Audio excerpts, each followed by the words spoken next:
in downtown Aiken. The First Alert Team, the best in Georgia.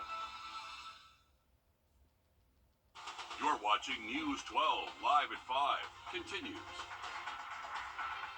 More wind and rain rolling through our area today, just days after another line of storms brought tornado damage to Bamberg. First Alert Chief Meteorologist Riley Hale is here with what we need to know. Riley, thankfully it doesn't look as bad as it could have been. Absolutely pretty heavy rainfall, so just be safe. Maybe take it a little bit slow on the roadways today. Much more on this forecast for you in just about 10 minutes. All right, thanks for that, Riley. Some big news for North Augusta. 100 jobs are coming to our area thanks to a new cancer treatment center. It'll be in the former MedAct building. Our Taylor Martin is now live in our newsroom. And Taylor, you were there today for that announcement. What else did you learn? Well, those 100 jobs are just under half of the 250 jobs coming from the Beacon Bluff development just next door. It's not only creating new jobs, but it's keeping old ones too. About 50 MedAct employees still work in the building, but with Augusta Oncology moving in, they'll be headed to the office spaces at Beacon Bluff. Leaders with Augusta Oncology say their hope is to expand access to affordable cancer treatment, not just in the CSRA, but across the region.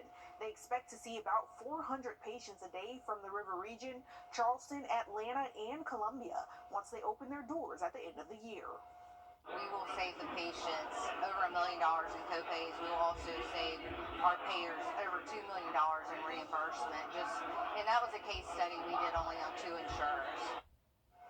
Now, all new on News 12 at 6 o'clock, we're hearing more about what all it took to make this happen and talking to a small business owner about the growth. It's an area that is booming. Thanks for that, Taylor. We're learning more about an incident in Columbia County this morning. It attracted quite a bit of attention. Deputies say a victim was trying to drive away from a man who allegedly tried to rob him at gunpoint at the Grovetown Walmart.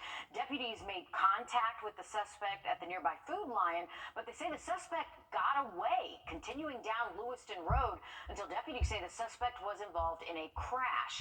The suspect, 23-year-old Brendan Daniels, was caught after a brief search. The gun that police say was used in the incident, it was later recovered by a canine officer at the nearby Food Lion. The Aiken County Sheriff's Office has announced new charges tonight for the man charged with the murder of Jamila Smith. 34-year-old Daniel Harmon was arrested for second-degree domestic violence and charged with kidnapping. His charges were then upgraded to murder just before Christmas. Well, now he faces drug trafficking charges as well. Jamila Smith's body has still not been recovered. Friends and family members were out and are out still searching for a missing man last seen near Mill Street Monday. The Richmond County Sheriff's Office says 31-year-old Demon Parrish was last active on social media Tuesday. A few hours ago, people in the community were searching the Antioch Baptist Church area. We'll hear from his family tonight, all new on News 12 at 6 o'clock. The death of a 21-year-old in Bamberg is now being considered a homicide. The coroner says Throne Fleming's body was found back on the 5th. It was in the parking lot of the laundromat on Highway 78. SLED is now overseeing that investigation. Georgia Senator John Ossoff is spearheading a bill to help veterans with small businesses get more government contracts. Abby Kasouris explains how. We were never looked at before. We were invisible. Patsy Schreiber is one of more than 700,000 veterans living in Georgia. After exposure to burn pits during her time in the military, she suffers from PTSD and COPD, a disease impacting her lungs. Served my time for 26 years, and I may have a disability, but I'm still a human being. Schreiber says as a caterer applying for government contracts, she didn't get a single one. The Bureau of Labor Statistics reports that more than 1 in 4 veterans have a disability. And in Georgia, nearly 100,000 small businesses are veteran-owned. And they see a disability as a handicap. And so therefore, we were looked at as if we wasn't going to be reliable. We wasn't going to be able to come to work. The Investing in Vets Act requires that at least 5% of all government contracts go to service-disabled veterans. Now, this will help all contractors, but especially those vying for money under the infrastructure bill, expanding broadband access, replacing lead pipes, and repairing roads and bridges. We cannot do enough to honor and support those who have made sacrifices in our national defense. The support could have an even wider impact, including businesses that are a part of daily government operations, including food services like Schreiber's. Not ashamed that I have a disability. I'm ashamed that it took this long for our country to recognize people with disabilities can do the same job anybody else in the country can do. Indicator, I'm Abby Kasouris. Monday is Martin Luther King Jr. Day, and our community is already honoring Dr. King and his vision. Today, Augusta Tech, Augusta University, and Payne College joined together for the Tri-College program. Georgia Senator Raphael Warnock made a video appearance as well, talking about the importance of voter rights. So as a voice for Georgia and the United States Senate, I am honored to advance this noble vision, pushing to bring us closer to fulfilling Dr. King's dream and America's true destiny. Tomorrow, Augusta is celebrating Dr. King's legacy with a parade.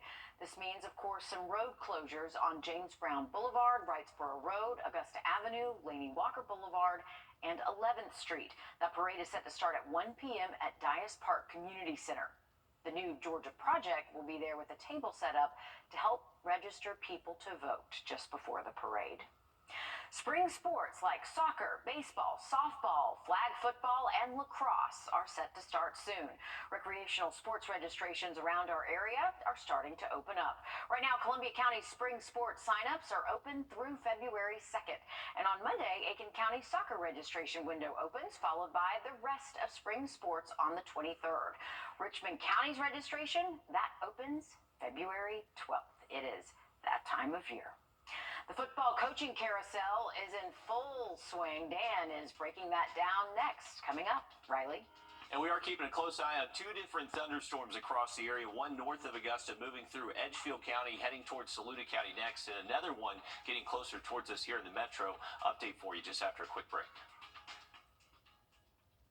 Time and part of CBS Premier Week after Super Bowl 58 on CBS and streaming on Paramount Plus. Rain is never good for a wedding. Until now. If it rains 1 inch or more on your wedding day, Floyd & Green Fine Jewelers will give you your rings for free. So pray for rain and watch News 12 and NBC 26 this weekend for the weather happening near you. All right, back down to freezing early Sunday morning. Next week, we got some Arctic air showing up by Wednesday, Thursday. Morning low temps Wednesday and Thursday near 20 degrees. All right, thank you, Riley. The New England Patriots wasted no time naming their new coach. Former linebacker and linebackers coach Jared Mayo, a University of Tennessee Volunteers alum, is succeeding Bill Belichick. The Patriots parted ways with Belichick yesterday after a 24-season run. Mayo has been with the team since he was drafted in the first round back in 2008. He becomes the youngest head coach in the NFL and is the first black head coach for the Patriots. You may have heard Bill Belichick's good friend and now former Alabama head coach Nick Saban announced his retirement. Our sports director Dan Booth is here to tell us who will be the next head coach of the Crimson Tide. Meredith, it's been a wild week across the board in the world of sports, and to keep the chaos going, former Washington head coach Kalen DeBoer has agreed to become Alabama's new head coach. This season alone, DeBoer led the Washington Huskies to a national championship appearance, won the Pac-12 championship, and was named the AP Coach of the Year. He's done a lot of winning in his career with an overall head coaching record of 104 wins to just 12 losses. DeBoer also won 3 NAIA national championships during his time as head coach at Sioux Falls University. Now, filling the shoes of Nick Saban anywhere, let alone in Tuscaloosa, is easier said than done, but it looks like the Tide might have gotten their guy. Back on the home front, late in the first half of AU's basketball game against Clayton State on Wednesday, head coach Dick Mitras received back-to-back technical fouls while arguing with a call with the refs and then got ejected from the game. This means that Dip won't be allowed to coach the Jaguars' next game, which happens to be a big conference game tomorrow on their home floor against USC Aiken. The opening tip is set for 3:30 at Christenberry. And in the association, the Atlanta Hawks are making their return to our sister station, the CW. The first of their 10 games on the CW this season is tonight when they take on the Indiana Pacers. The opening tip is scheduled for 7:30 inside State Farm Arena. That's it for sports. We'll be right back after this quick break. First Alert Radar, powered by Jim Hudson Automotive Group. The MLK. Breaking news live at 5. We are learning more about a deadly car accident that took the life of a Saluda High School band director, Jennifer Wingate. We now know it happened around 10:30 last night in Irmo, South Carolina. 31-year-old Chelsea Pittman, you can see her there in her mugshot. She is now facing several charges, including The former railroad worker diagnosed with any form of cancer. You may be entitled to substantial compensation. Call 1-800-LAW-HELP now. Breaking news live at 5. We are learning more about a deadly car accident that took the life of a Saluda High School band director, Jennifer Wingate. We now know it happened around 10:30 last night in Irmo, South Carolina. 31-year-old Chelsea Pittman, you can see her there in her mugshot. She is now facing several charges, including felony driving under the influence, resulting in a death. She is being charged as a habitual offender. On social media, Saluda High School sharing their memories of Wingate, saying her contributions to the school and the community are invaluable. In Las Vegas, companies from around the world are showing off their latest and greatest tech at the Consumer Electronics Show. Our consumer tech reporter, Jamie Tucker, is there, looking at one of the fastest growing tech categories in the world, batteries. What the Tech, sponsored by Augusta Preparatory Day School. Many of us never think about being prepared for an emergency until there's an actual emergency. The power goes out, you grab a flashlight, a phone, or a radio, and the batteries are dead. But new technology takes care of that. Everybody's power gets knocked out. These devices are really designed to bring value and utility to them on a daily basis, but then give them vital details and information and light and power when they need it most. Eton partners with the American Red Cross with these emergency radios that also supply emergency power. Standard batteries, there's a lithium battery inside. There's also solar power, and if all else fails, a built-in flashlight, as well as siren for an audible alert. It has AM, FM, weather band, and shortwave radio sources. Anchor introduced a new home backup system with solar panels, enough power to keep essential devices in the home running for hours, even if you neglect to prepare ahead of time. It's hooked up to the National Weather Service, so if you have imminent weather coming in, it automatically will charge from the grid, and you're going to be set up perfectly. Goal Zero, a leader in this space, introduced new portable refrigerators and power supplies with over 4,000 cycles and charges from 0 to 100% in about an hour. You can plug into a wall and it takes less than 500 watts. You can plug into one of these and it'll last you through several hours, up to, depending on what you're charging, it can be a couple days. When I first came to CES 12 years ago, Goal Zero was the only company with portable battery supplies like this. This year, I can't count the number of companies that have similar products, so you can find them starting at around $200, good not just for emergencies, but for camping and tailgates as well. That's What the Tech from CES in Las Vegas. I'm Jamie Tucker. 1 week after a panel blew off a jetliner mid-flight, the FAA is now auditing Boeing's aircraft production to figure out what went wrong. Laura Aguirre looks at where officials are focusing on their... Well, that strong thunderstorm that just minutes ago was near us here in Augusta, that has traveled all the way down Jefferson Davis Highway, now approaching downtown Aiken, going to be heading towards Windsor and then Sally and Wagner next. Update on radar and that forecast just after a quick break. It comes out of nowhere. 1 second everything's okay, and the next you're reaching out for help. When you don't know where to turn, we'll be there for you. We can help you get back to the way things were before the wreck. Just give us a call. It's all night. You can see a lot of lightning here. Cars are out there actually hydroplaning. I think it's a dangerous situation. Mom home? She's on her way, bud.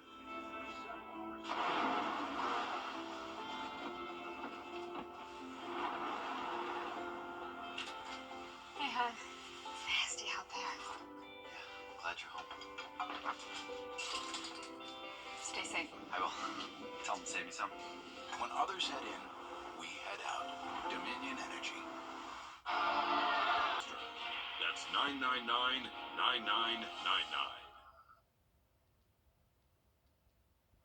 Well, looking at some pretty steady rain near downtown Augusta and downtown North Augusta, right here along the Savannah River from our SRP Park Cam. Muddy Savannah River had a lot of rain earlier this week. River levels did jump up, and it's pretty murky out there. Started reports of thunderstorms at Bush Field, so those have just crossed over the Savannah River, now moving through Aiken County. These storms are moving rapidly, more than 70 miles an hour, so they don't stick around in one spot all too long. The only warning we have across the region is near Albany, so that is still well southwest of the CSRA. Luckily, it looks like our severe weather threat remains fairly low the rest of this evening. Here's a look at the one stronger storm we are looking at, though. So just crossed over and through downtown Aiken, going to be heading towards Wagner and Sally next there in the northeastern corner of Aiken County. And we'll keep rain chances up until at least 8, 9 o'clock later tonight. So if you are stepping out, definitely be prepared for the wet weather. We'll have a close eye on maybe a stronger storm or two the next couple of hours, but good to go after 8. All right, sounds good. Thanks, Riley. Glad it wasn't worse than this, for sure. Definitely. That's it for News 12 Live at 5. News 12 at 6 o'clock is up next. Introducing the First Alert Radar Network.